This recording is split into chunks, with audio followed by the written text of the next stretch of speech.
Dila pas nesër drejt Kosovës për turneun Ademir Shari. Me sa boksier do të përfaqësohet vllaznia dhe kombëtarë shqiptarë në këtë aktivitet? Po, kjo është aktivitet ndërkombëtar, është i pasqyruar në kalendarin evropian të boksit. Kështu që i bën që na të nisen as ekip kombëtar.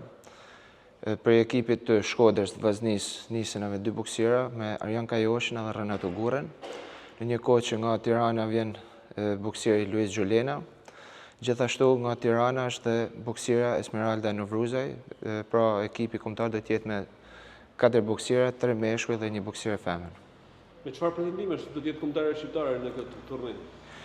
Të them drejtën, aktiviteti Ademir Shari çdo vit ka një aktivitet i fortë, por na nisin gjithmonë me objektiva të mira, boksierët i kena në formë fizike shumë të mirë, shpresojmë që të kthejnë me medalje arit nga ky aktivitet. Fund viti, por boksierët duket që vazhdojnë të jetë në aktivitete.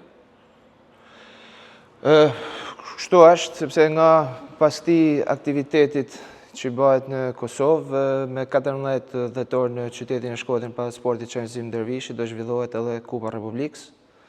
Kështu që besojmë që edhe mas Kupës Republikës Arjan Kajoshi mund të ketë dhe një ndeshje dhjetor profesionizmit, kështu që nuk kanë ku ikun stërvitjes sportistat, që të jenë gjithmonë të gatshëm për aktivitete dhe ndeshje kurdo që të jenë datat. Po i drejtojmë një fundit të vitit, a mund të quhet një vit i suksesshëm 2025 për boksin shkodran?